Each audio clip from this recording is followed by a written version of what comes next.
it is with great pleasure and at the same time great privilege I am sitting before you to talk to a person who has actually changed the very scenario of flying.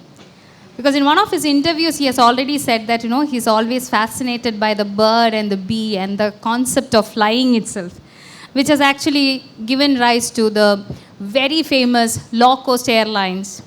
And in fact, it is not just because he's an entrepreneur that he's very famous for.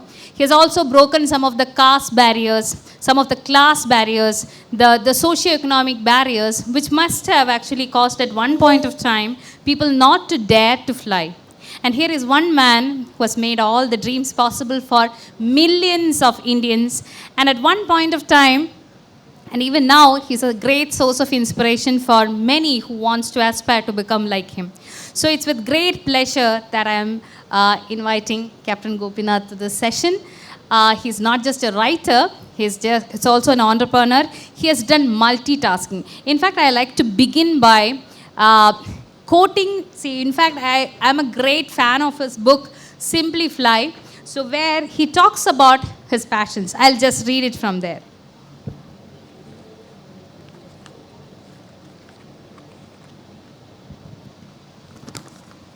Who has a bio like this, okay? I reared cattle to sell milk, get into poultry farming, silkworm farming, then turned a motorcycle dealer, an Udupi hotel owner, a stockbroker, an irrigation equipment dealer, an agricultural consultant, a politician, and finally an aviation entrepreneur. Struggling, falling, rising, falling, rising, again, and taking off. I mean, brilliant, right? This is what his journey is like. And I'm sure it's such a great pleasure to listen to his journey of being somebody who is associated with the concept of flying, as our anchor has aptly pointed out. Over to you, sir. What was your journey like? Thank you so much for your nice words. And very happy to be here in Trivandrum. Can you hear me, all of you? Can you hear at the back? Yeah. Yeah. I'm very happy to be here in Trivandrum. I was also posted here in the army here in the 340 Independent Brigade, which was newly opened, when southern India became very important because of the growing influence of China. So in 1977, 78, I was posted in Trivandrum. So I have very fond memories of Trivandrum. The sea here, and I used to go and swim in the Kovalam beach on weekends. Trekked in all the mountains and hills, surrounding areas.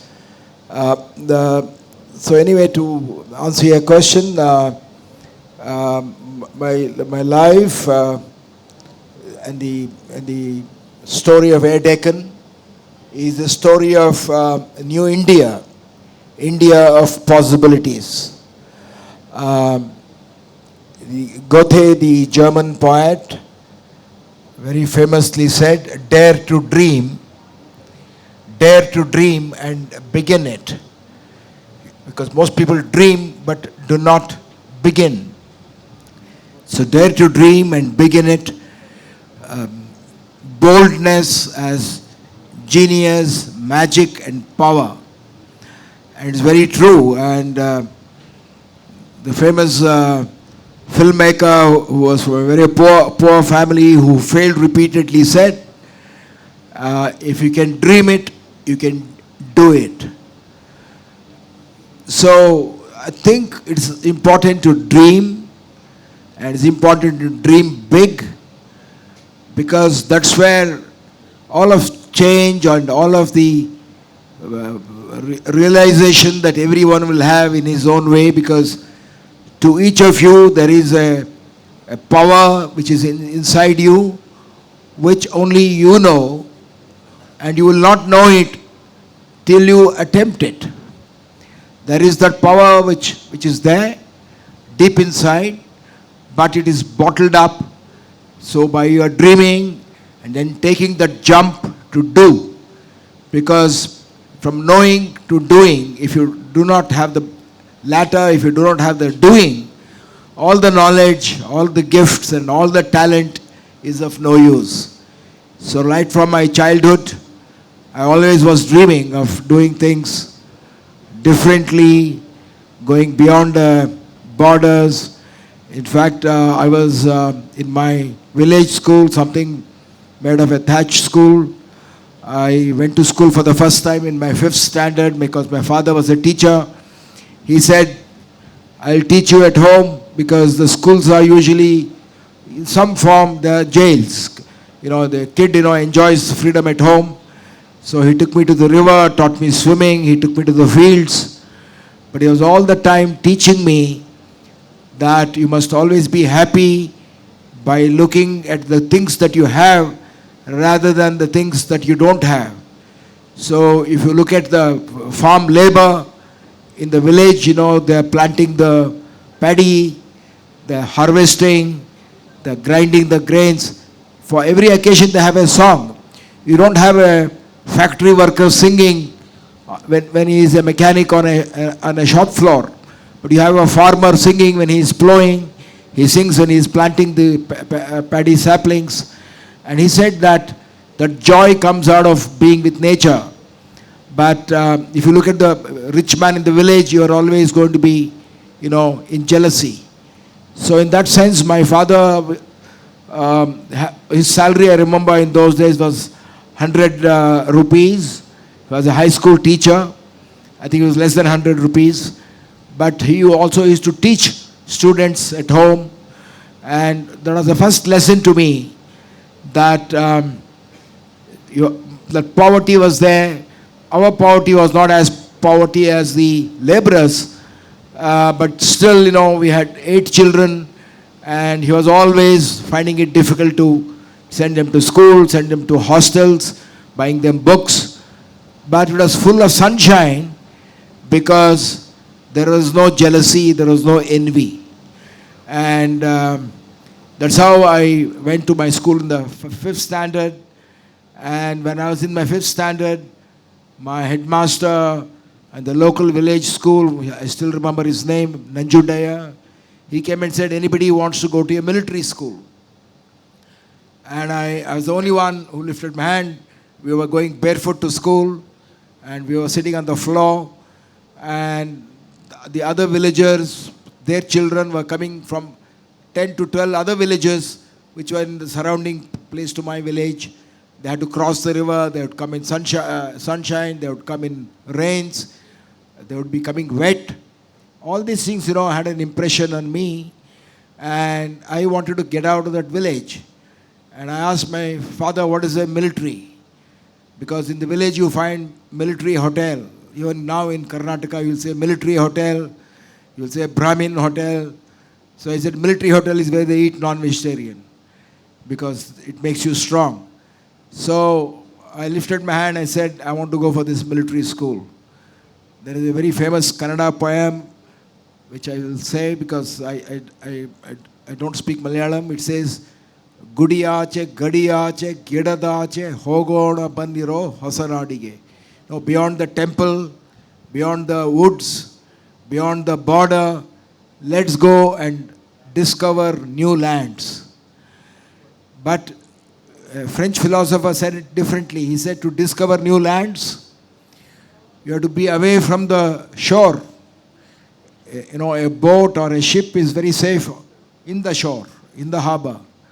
But you want to discover something, you have to be away from the shore, you have to be in the seas for a long time, away from home for a long time.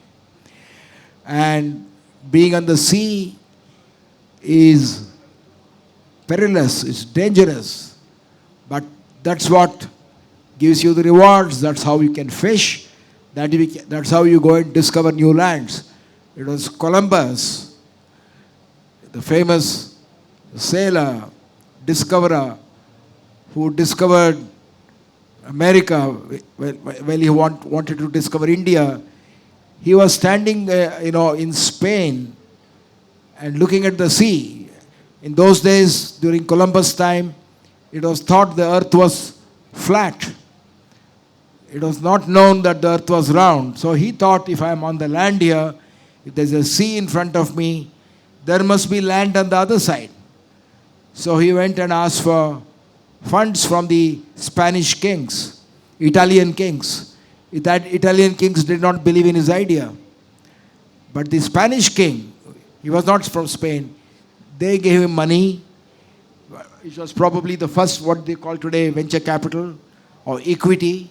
And with that amount, he took people, he took a boat, an ordinary boat that you see fishermen today, put some sails and set sail to discover India, because it was known that India was a rich land with gold and diamonds and muslin. But instead of discovering India, he discovered the West Indies first, then America. That's how he came to be known as the discoverer of the new lands. Whether it was Columbus then or it was Galileo, they were people who were great discoverers because there was no bound to their daring and their imagination. Galileo discovered great constellations, great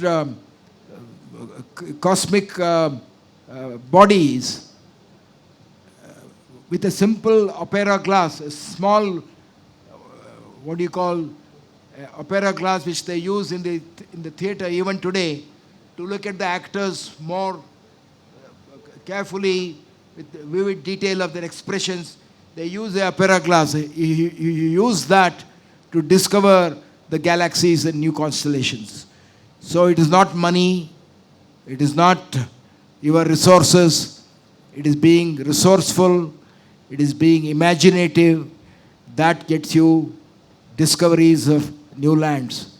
In fact, Bernard Shaw in some other place said, you see things and say, why? I dream things that never were and say, why not? So you have to ask this question, why not, every time? Why not? Instead of asking why, how can it be done? He says, how can it not be done? Why cannot it be? It can be done. So as I said, if you can dream it, you can really do it. I'm sure many of you will have realized it. Many times you will have thought something, I want to do this, you're dreaming about it, and you go about it and you realize it. In that way, you could be superstitious that if you commit to your dream, if you work towards your dream, you will realize your dream. It's always true.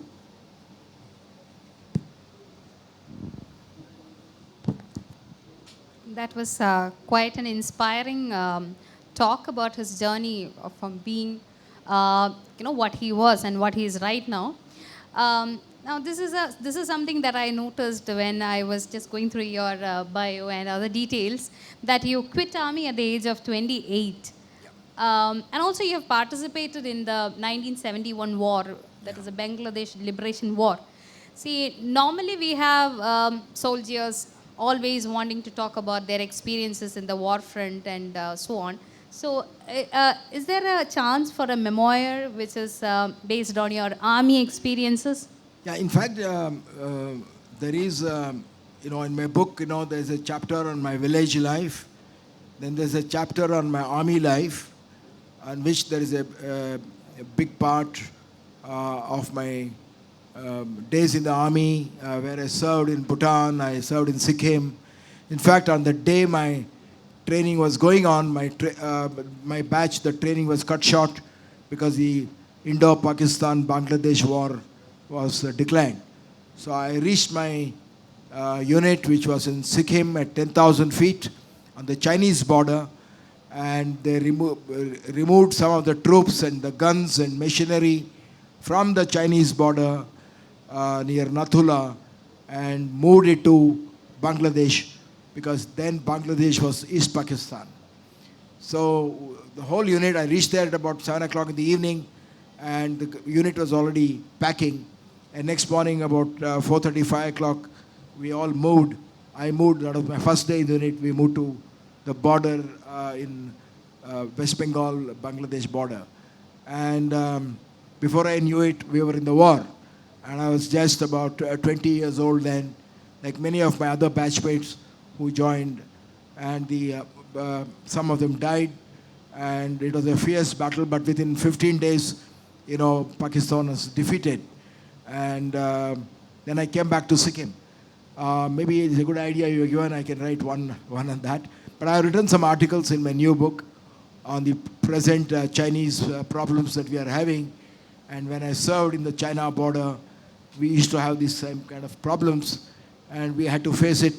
And it always said that you should stand up to your bully, whether it's in a school or in society. If you do not stand up to someone who is more powerful than you, he is going to crush you more. And there is 2 articles on that. But I just want to mention that when I went to take that examination in Hassan, the first time I came back crying because the exam was in English, and I had studied in a Kannada medium school. So I came back and told the headmaster that I failed the exam because it was in English. And he wrote a letter sitting in Gorur, that village, to the defense ministry saying that how can you give exams in a foreign language or English to people in the villages, because English is not intelligence. You can have English, but that's not intelligence. So if you want people from villages to join, then you should give the exam in their language, native language. So I'm very proud sometimes when I come here, when compared to Bangalore, for example, where people speak more in English than in, like we are doing here now, than in their own mother tongue. And like here, where I see many people, most people speaking in Malayalam, even though they know English, like in France, and which is an extraordinary thing. So then somebody saw that, a postcard that he sent from my village in Delhi, because the exam was given by the defense ministry. And then after 3 months, he came and said, look, they're giving one more exam in Kannada because they saw my letter. They said, thank you for pointing out. So I went again and I passed. So that was my first lesson, that you do not take no for an answer. You don't give up. Because a good heart failure in life teaches you one thing, that is that you fail only when you give up. The surest way to succeed is to try one more time. It is known that Thomas Alva Edison, who discovered the electric bulb, one of the greatest scientists, he was asked that, I believe you took 10,000 attempts to discover the bulb. He said, I did not fail 10,000 times. I discovered that there are 10,000 ways in which it will not work. I found that there are 10,000 ways in which this will not work to make an electric bulb to succeed. In the 10,000 first attempt, I succeeded. So you are a failure only when you quit. You are not a failure as long as you don't give up, as long as you are trying. So second time I passed. So I went and I was in the National Defense Academy in Kanakakunnu, Sainik School, Bijapur, National Defense Academy in Kanakakunnu. I took a competitive exam, then Indian Military Academy.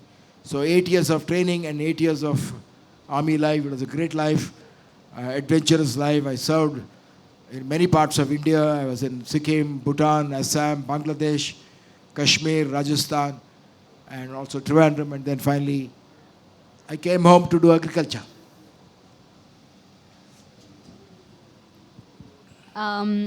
Sir will be having a conversation with the renowned actress Aparna Balamurali on the film that we are all familiar with.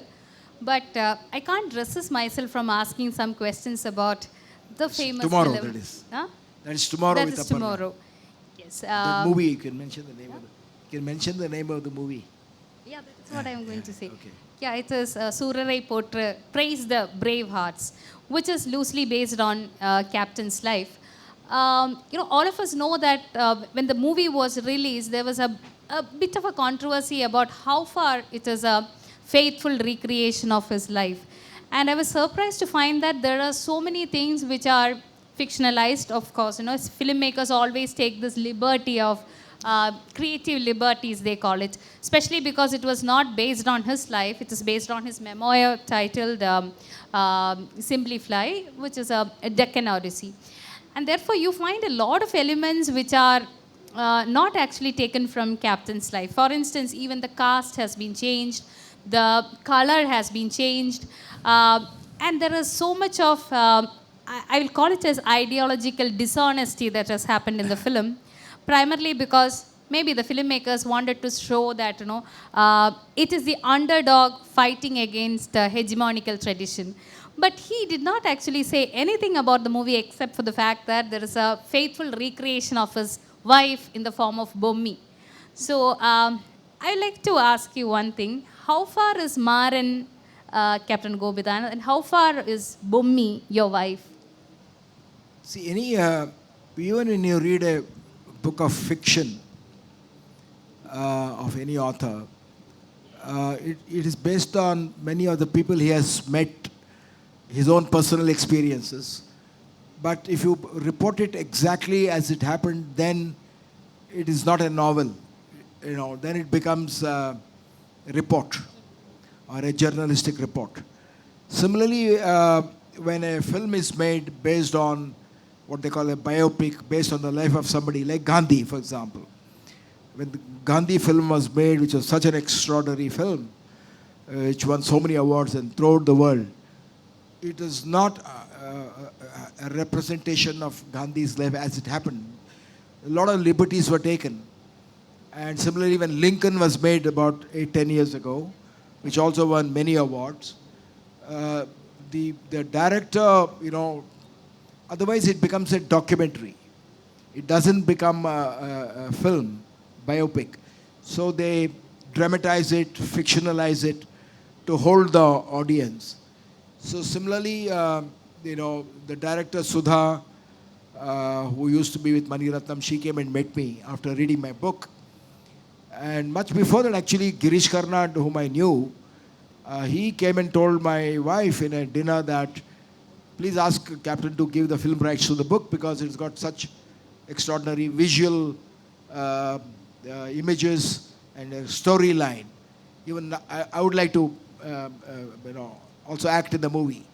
But I was a little reluctant to give it for some time. And finally, I gave it to a Hindi producer called Guneet Monga, who made Lunchbox and Gangs of Wasepur and those kind of movies, very famous. She also got an Oscar. And she, in turn, gave it to Sudha Kongara, because when Sudha came to me first time, I had said no to her. So she came again after 1 year with Guneet. And she met me, met my family, my daughter, my wife, and also all my colleagues, the pilots and engineers, other friends in my life, repeatedly for many times to understand the character. And then she read my book repeatedly. Then when I gave the rights, obviously we had to give them rights to take liberties because they are going to invest money and they want to tell it in their style. Though, of course, there is in the contract a line says it has to be a representation which does not distort, beyond a point. So it was all agreed. And then she came and met me with Surya. And we spent some time. And Surya told me later that he read the book at least about 7-8 times, marking all that. So when I saw the movie myself, along with my family, I was laughing, I was crying because it is not true to the story. You watched the Tamil version or the Kannada version first? I watched Tamil first and then I watched the Kannada. It is also there in Malayalam. Then it was, those questions were there, a lot of them, like for example, I went to a minister for getting a permission because I was not getting permission from the bureaucracy.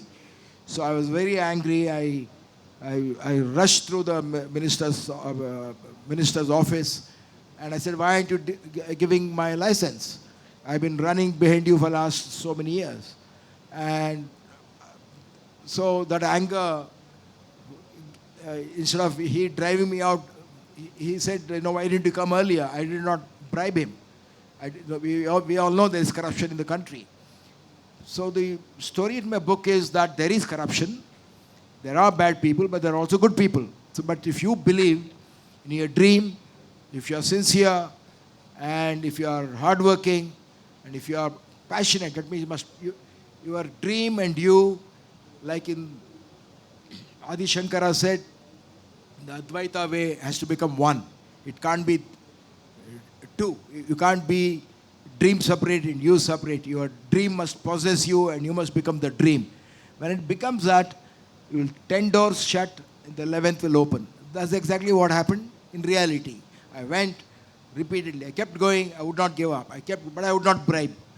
And one day I got the license because I barged into the minister and demanded.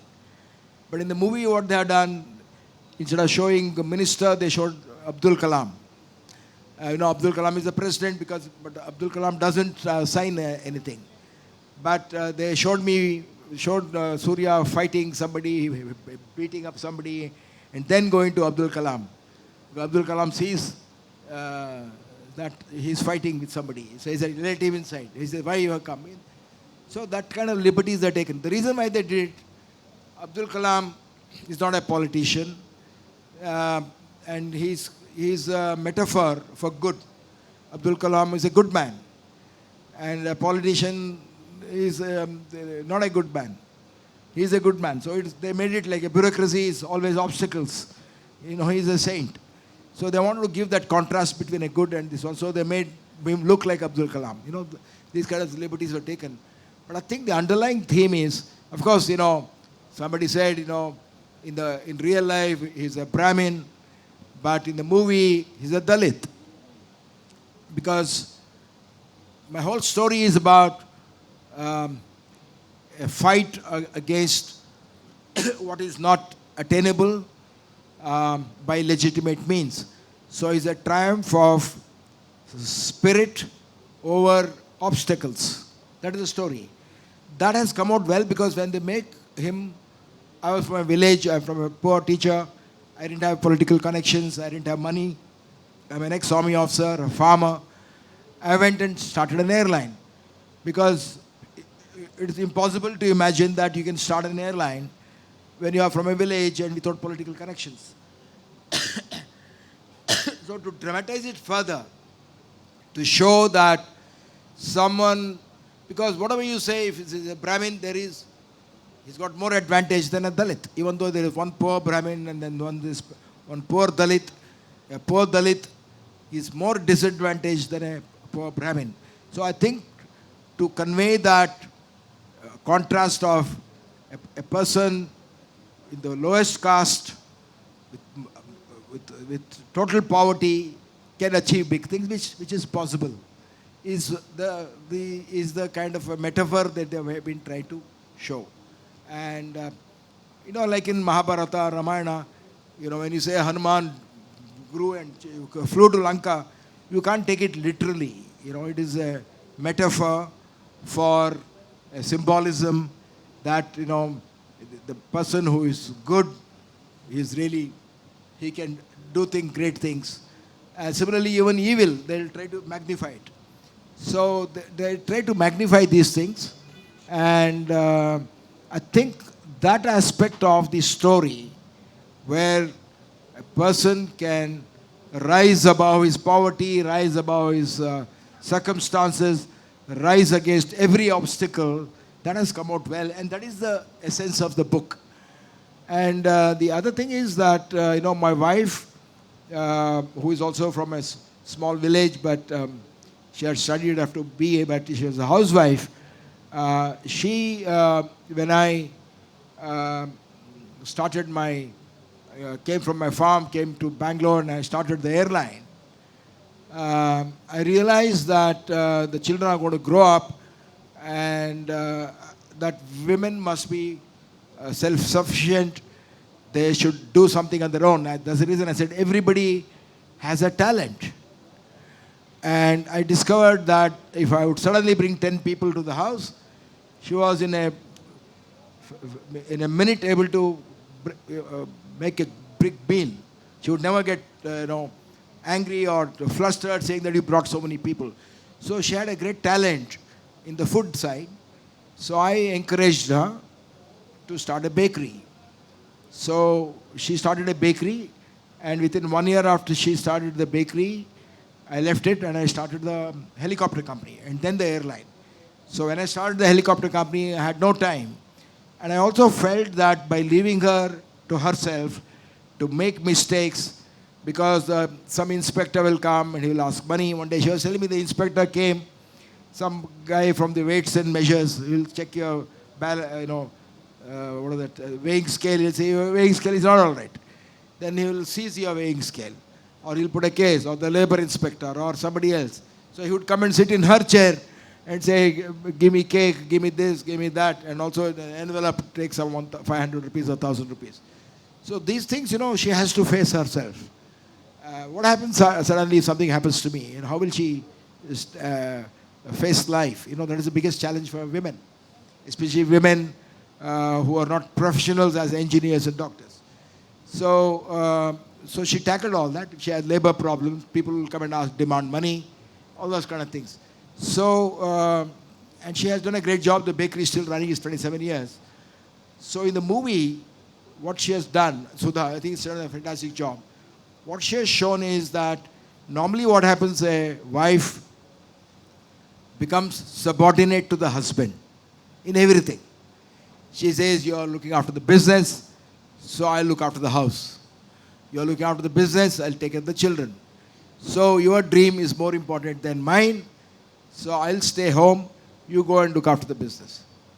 And similarly in a movie, what happens? The hero doesn't want the heroine to shine. I think you hear a lot of stories that the male hero doesn't want the heroine to be more powerful than him. So they try to downplay and they want to show that everything is the heroes. I think what Sudha did was, she showed that you can support your husband's dream, but you don't have to lose your own dream. You don't have to, erase yourself.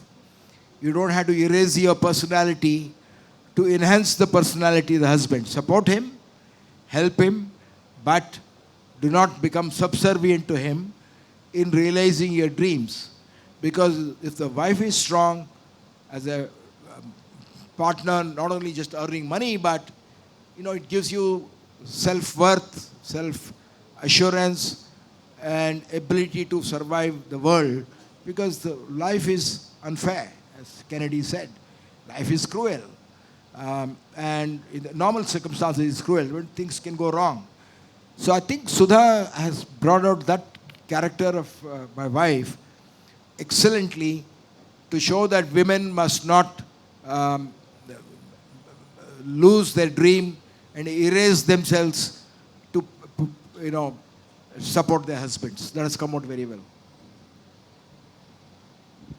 That's simply a great thought. In fact, Bommi has actually broken some of those stereotypical notions of what a woman is doing in a movie, which is basically centering around a hero, an achiever. Who is at the end of the movie, you have an achiever, and it is Bommi who adds, fire to the film. So I think more than Maran, it's like Bommi has a lot of fans. That's why, recently I read that, your bakery has turned 25.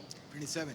27. So it is, so we were reading that, all of us would like to have a bun or something from the Bommi bakery. That is, the original name is something else, no? The Bun Iyengar. The original word is Bun World Iyengar. Bun World Iyengar Bakery. Bun, B-U-N. B-U-N. Bun World Iyengar Bakery. So from all this, how did you foray into politics?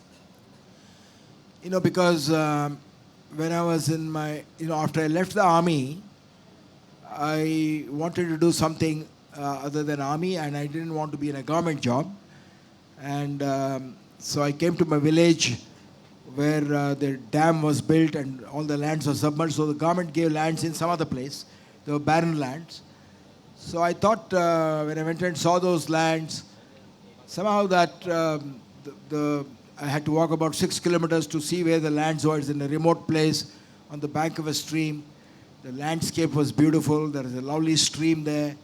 And somehow overcome And then looking at that land, I took some soil in my hand, smelt it, and I said, this is what I should do, live on the land. So I came to Bangalore and bought a Doberman dog, and I had a small boy with me who was from a Dalit family, took him with me. I pitched a tent, and it was all barren land, shrubs, and started farming. And like all farmers, I got into debt, got into trouble, and I came out of it. You have to go through hell. They say the gate to heaven, the route to heaven is through the gates of hell. If you want to reach heaven, you have to go through the gates of hell, because life, in a sense, makes you go through all these ups and downs. And eventually I did a lot of work in farming, in organic farming, which I still have. My wife, then I got married when I was there. In fact, my wife came in a bullock cart because I didn't have a car, and I had a motorcycle. She came with her father and mother and sister. She came in a bullock cart to see me. We got married and I had 2 children. Then I did a lot of work for which I won this Rolex award. And that's how I got into farming, but farming was not paying. So then I started a Enfield motorcycle dealership. I had a Honda dealership. I had a Udupi hotel, because farmers are always not able to meet the other expenses. You can get some crop unless you're a big planter. Normal farmers, you get some money, that's just okay, but it will not help you for hospitalization, for good schooling, for other things. So that's when I said I must become an entrepreneur. What was the question you asked? No, I was asking about your foray into politics. Yeah, so during that time, I became, when I won the Rolex award and I got into organic farming and made a success, I was in the newspaper every day. Every day, the Kannada newspapers were writing about my farm, and hundreds and hundreds of other farmers from all over India would come and see my farm. So then someone... You had sericulture also, no? I had sericulture, yeah. So then, because I was well known, someone from a party came and asked me to join. And because I was all the time criticizing about corruption, criticizing about bad roads, so I said, what is the point of criticizing? Because let me go and see how difficult it is to do things.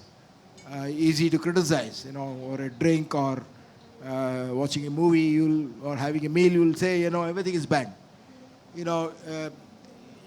good to challenge, but, all the time criticizing, all the time, which is also happening today, that you are all the time criticizing, everything is bad. And, cynicism and skepticism is a slow suicide. You have to lose yourself in action. Don't lose yourself in envy, in jealousy, and in despair. Lose yourself in action. So I said, let me try it, and I'll understand what the country is. So then I joined the politics, and for 5 years I was the president of that party. Then I contested an election, then I lost an election, then I continued for some time. Then I realized that there was so much of poverty that even for my own politics, I knew that the only way was that nobody comes behind you, because most people who follow you in a political party are people, 90% of them are unemployed. Because the guy who has a job, he'll go to your bakery, he'll go to the office, he'll go to his mechanic shop or a tire shop, a lecturer. And a farmer goes for plowing. Only a person who's jobless usually joins politics. And I realized, how do I feed all these my own people who are coming with me every day? In those days, for 4 rupees or 3 rupees, you would get a meal in a small Udupi hotel. So that got me thinking that maybe to become an entrepreneur was one way of creating jobs. And that's how I gave up politics and took to various entrepreneurship, and then eventually started the airline. So how do you look at this privatization of airlines now, and also the advent of, we have low-cost airlines like Akasa Air, which has been, launched recently. How do you look at these two? It's good because even today, of course, Air Deccan was the first low-cost airline. As you know, in 2000, How many minutes left? How many minutes? In 2000,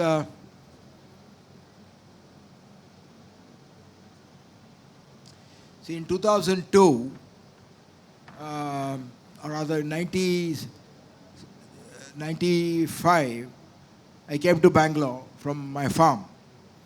And there I met an ex-army friend of mine who was my army buddy, very good friend of mine. We were together in the academy, we were together in the war.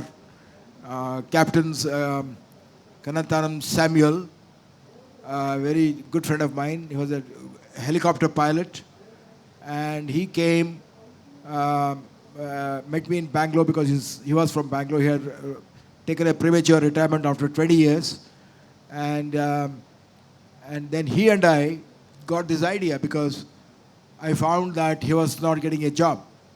He was an outstanding pilot. He was still young. He was a great leader. He was also a Gallantry Award winner in the war. And he was not finding a job. And then this idea came to me that, pilots without jobs, and the country was on the way to reforms. And there was not a single helicopter company in the south. Whole of South India, there were no helicopters. And the whole country had about some 15, 16 helicopters out of the 40 registered ones. And I knew that even then, a country like Brazil had about 700 helicopters. Malaysia had about 50. Philippines had about 70. India had only about 15, 20. So it's such a large country. And there were no helicopters. And some were states like Kerala didn't have helicopters because it was a communist socialist state. But rest of India, where it could be used for other purposes, for infrastructure work, aerial mapping, aerial photography, all kind of work, and travel for tourism, for example, is a big thing. In America and all, tourism is big. So I said there's a huge opportunity for helicopters.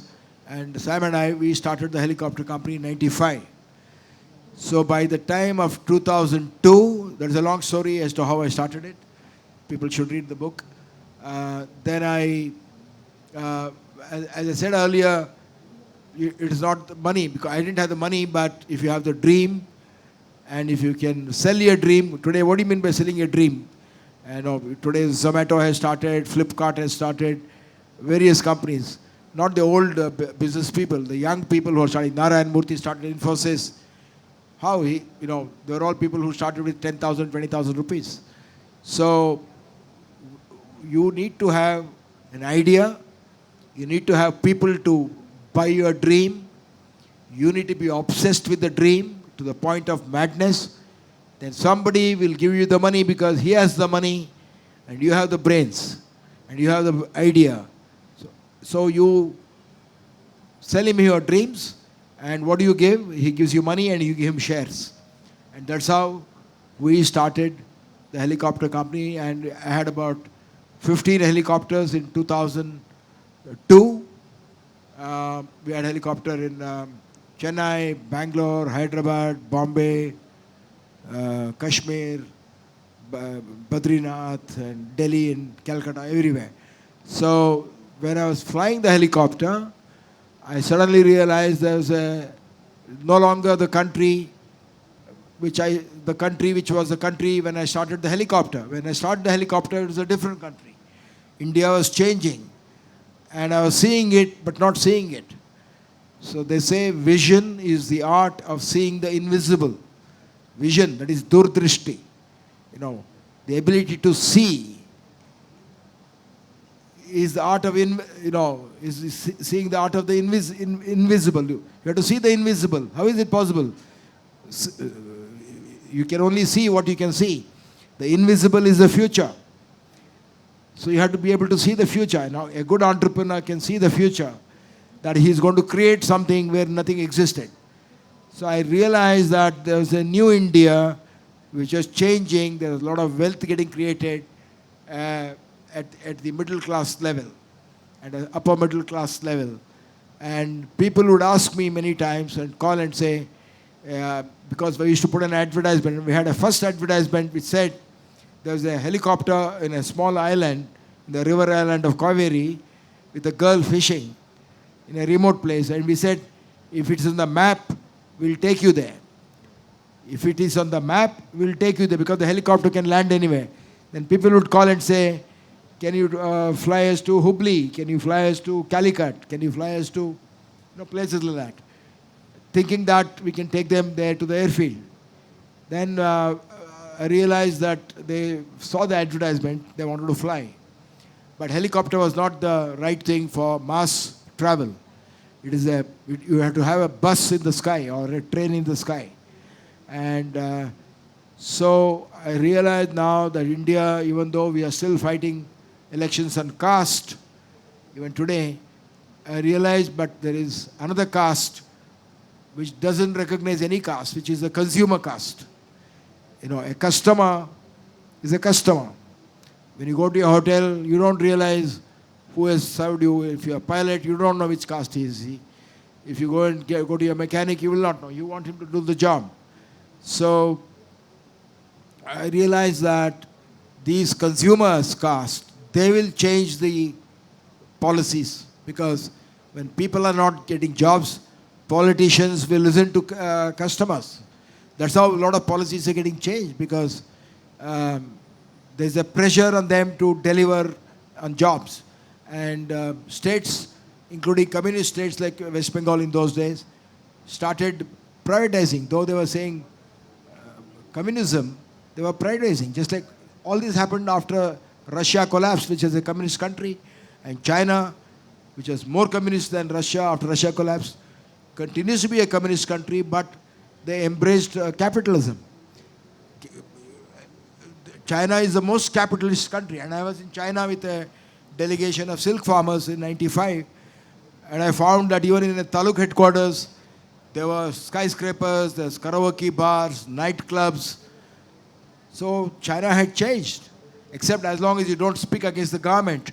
You can sell anything, you can buy anything. And we had no cell phone in '95, but China had cell phone at that time.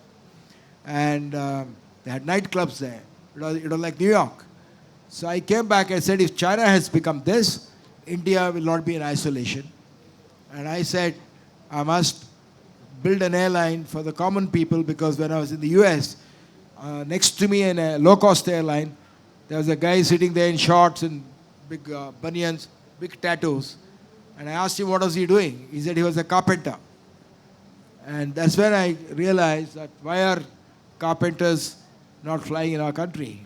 Why are masons not flying? Because today, an officer goes by airline and the mechanic comes by road. But we need the mechanic first, because if the plant is shut down, you need the mechanic there first. So I realized that we are a country of 1 billion people who are not billion poor people to be fed and subsidized, hungry people, because in those days, we were getting aid from USA for wheat. We were getting subsidies. But if you say we are 1 billion hungry consumers who are going to buy things, that you're going to buy an Airbus, you're going to buy Boeing, you're going to buy engines, then an Airbus and the helicopter manufacturer will come and stand in front of your door. That's what happened. I said we are going to start a low-cost airline for common people. So when you have a dream, the dream must be so big, you cannot realize it next year or the year after. If you say, I want to have 100 aircrafts, I want to become the biggest airline, that is not the dream. Dream is if you say every Indian must fly, you will never realize that vision, but you will realize it every day because more people will fly.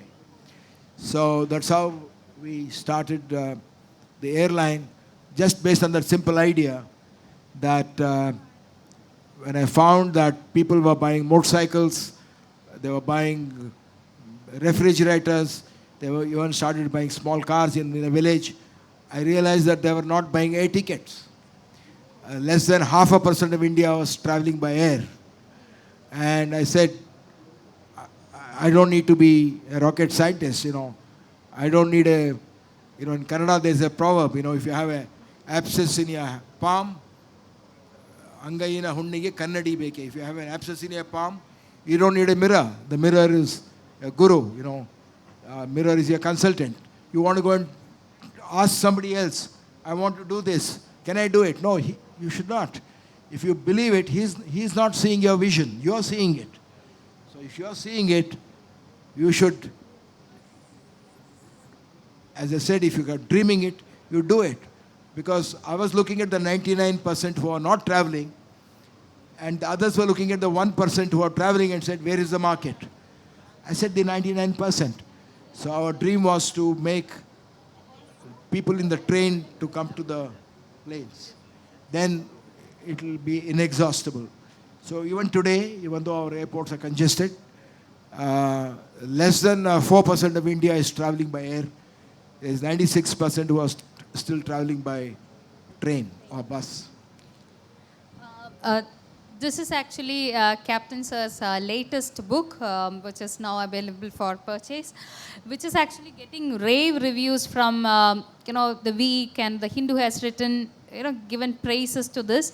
It is a book that I wish all of you will read for its magnetic vision that he has actually endorsed in it. It's such a lovely book, and it is actually a collection. Some of them are a collection of essays which he has extensively wrote during the period from his entrepreneurship days till now. So I like to introduce this book. It is called Our India: Reflections on a Nation Betwixt and Between.